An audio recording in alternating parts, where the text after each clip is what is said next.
Sanctus, Sanctus, Sanctus Dominus Deus Sabaoth. Bapak, Ibu, dan saudara-saudariku yang terkasih dalam Tuhan kita Yesus Kristus, salam jumpa kembali, salam sejahtera untuk kita semua. Berkat Allah yang Maha Kuasa senantiasa menyertai kita. Hari Minggu tanggal 7 Januari tahun 2024 adalah Hari Raya Penampakan Tuhan. Marilah kita mendengarkan dan merenungkan bacaan-bacaan kitab suci. Bacaan pertama dari kitab Yesaya bab 60 ayat 1 sampai 6. Beginilah kata Nabi kepada Yerusalem, "Bangkitlah, menjadi teranglah, sebab terangmu datang dan kemuliaan Tuhan terbit atasmu. Sebab sesungguhnya kegelapan menutupi bumi dan kekelaman menutupi bangsa-bangsa. Tetapi terang Tuhan terbit atasmu dan kemuliaannya menjadi nyata atasmu. Bangsa-bangsa berduyun-duyun datang kepada terangmu, dan raja-raja menyongsong cahaya yang terbit bagimu. Angkatlah mukamu dan lihatlah ke sekelilingmu. Mereka semua datang berhimpun kepadamu. Anak-anakmu laki-laki datang dari jauh, dan anak-anakmu perempuan digendong. Melihat itu, engkau akan heran dan berseri-seri, engkau akan tercengang dan berbesar hati, sebab kelimpahan dari seberang laut akan beralih kepadamu, dan kekayaan bangsa-bangsa akan datang kepadamu. Sejumlah besar unta akan menutupi daerahmu, unta-unta muda dari Midian dan Eva. Mereka semua akan datang dari Sheba, akan membawa emas dan kemenyan, serta memberitakan perbuatan-perbuatan masyhur dari Tuhan." Demikianlah sabda Tuhan. Syukur kepada Allah.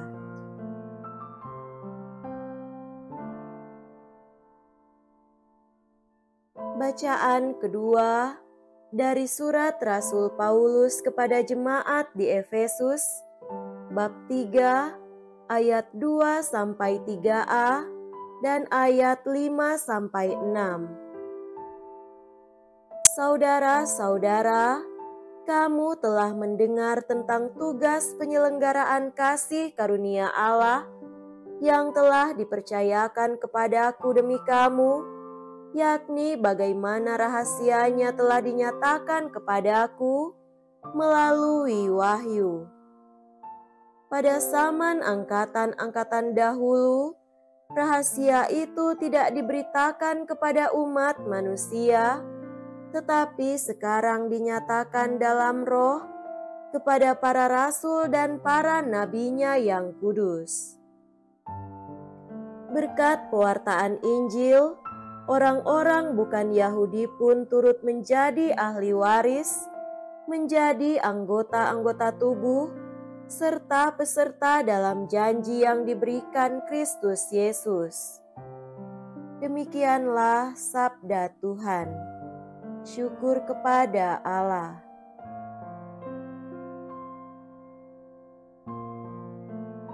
Semoga Tuhan beserta kita sekarang dan selama-lamanya.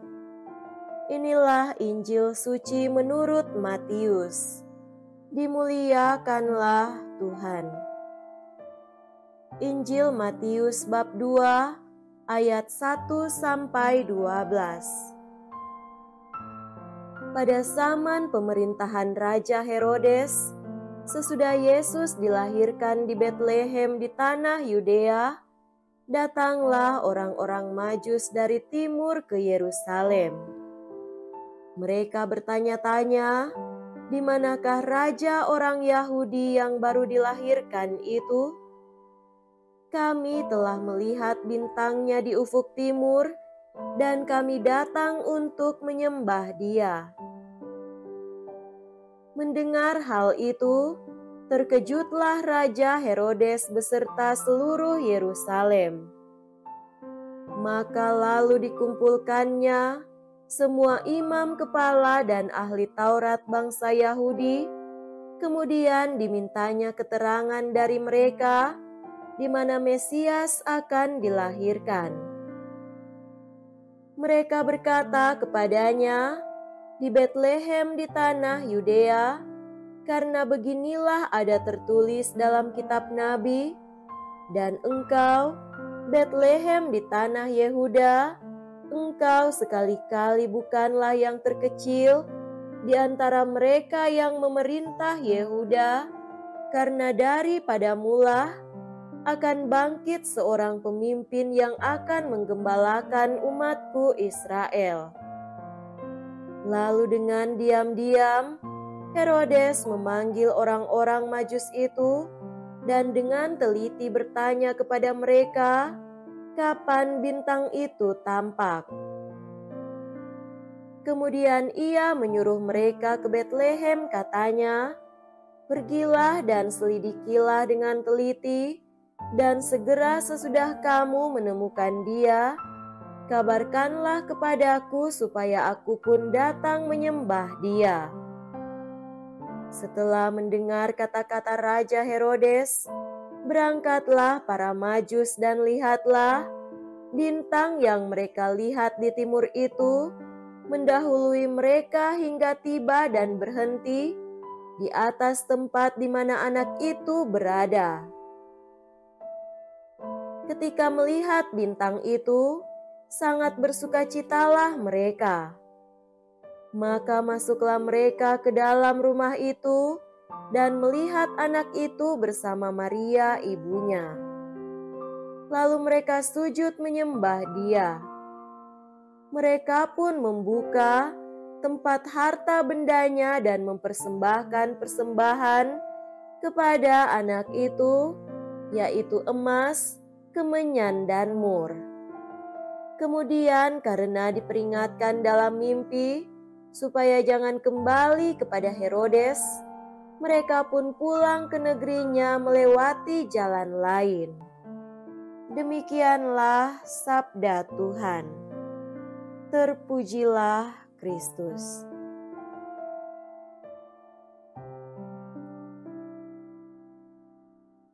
Saudara-saudariku yang terkasih dalam Tuhan kita Yesus Kristus, tema renungan kita pada hari ini adalah dipanggil menjadi misionaris penampakan Tuhan. Hari ini adalah hari raya penampakan Tuhan. Gereja juga mempersembahkan hari Minggu ini sebagai hari anak misioner. Hari raya ini hendak merenungkan bagaimana juru selamat yang dilahirkan itu, selain menjadi pusat kehidupan keluarga Nazaret dan kita semua, tetapi lebih luas dari itu, ia sesungguhnya adalah pusat, dasar, arah, dan tujuan segala kebenaran dan hidup manusia.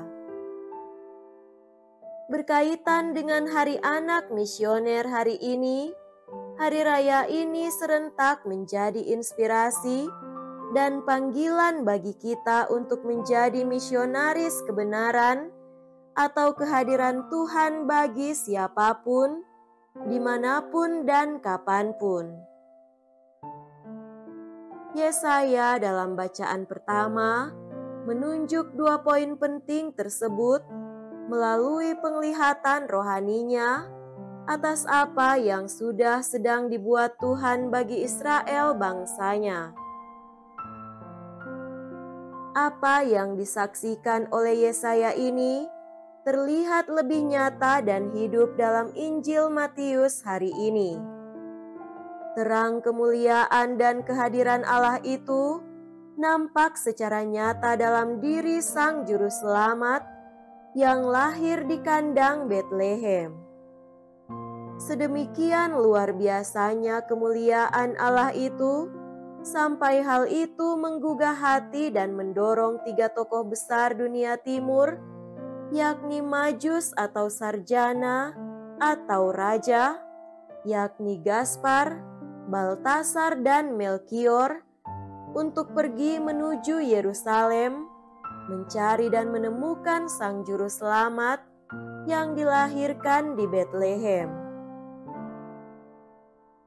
Kerendahan hati intelektual dan komitmen mereka dalam pencarian kebenaran hakiki demi hidup menjadi hal yang mendorong ketiganya bertekun mencari dan menemukan sang terang kebenaran tertinggi itu.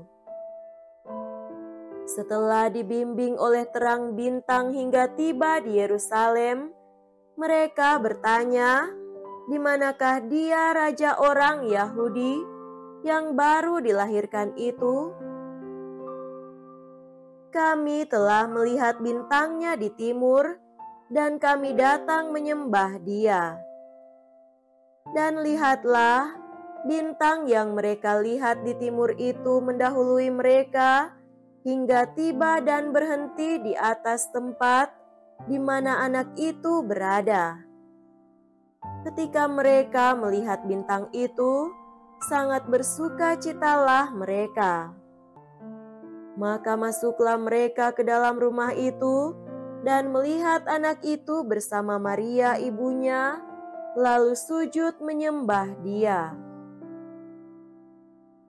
Mereka pun membuka tempat harta bendanya dan mempersembahkan persembahan kepadanya, yakni emas, kemenyan, dan mur. Berjumpa dengan Juru Selamat adalah perjumpaan dengan Tuhan yang menampakkan diri. Perjumpaan itu lalu bagi mereka merupakan perjumpaan dengan apa yang paling dicari selama ini dalam hidup mereka, yakni kebenaran tertinggi dari segala pengetahuan yang sudah dimiliki. Saudara-saudariku yang terkasih, Paulus dalam bacaan kedua menguatkan umat di Efesus bahwa berkat iman dan pengajarannya, kita semua yang mendengar pewartaan Injil berhak pula untuk menjadi saksi dan yang turut menikmati kebenaran agung itu. Ketidaktahuan akan kedudukan mereka sebagai pengikut Kristus dan bagaimana menghubungkan diri dengan janji keselamatan mendorong Paulus menjelaskan secara serius poin ini kepada umat di Efesus. Bagi Paulus, keterbukaan hati untuk menerima penampakan Allah melalui Injil yang diwartakan adalah sebuah sikap rohani yang tepat. Itu saja sudah merupakan sikap penting untuk turut mendapatkan keselamatan dari Kristus. Saudara-saudari terkasih, ketiga bacaan ini mendorong kita, pertama, untuk belajar dari pengalaman orang Israel bahwa kita semua wajib membuka diri, peka dan menerima segala sesuatu yang diajarkan oleh Kristus dan gerejanya.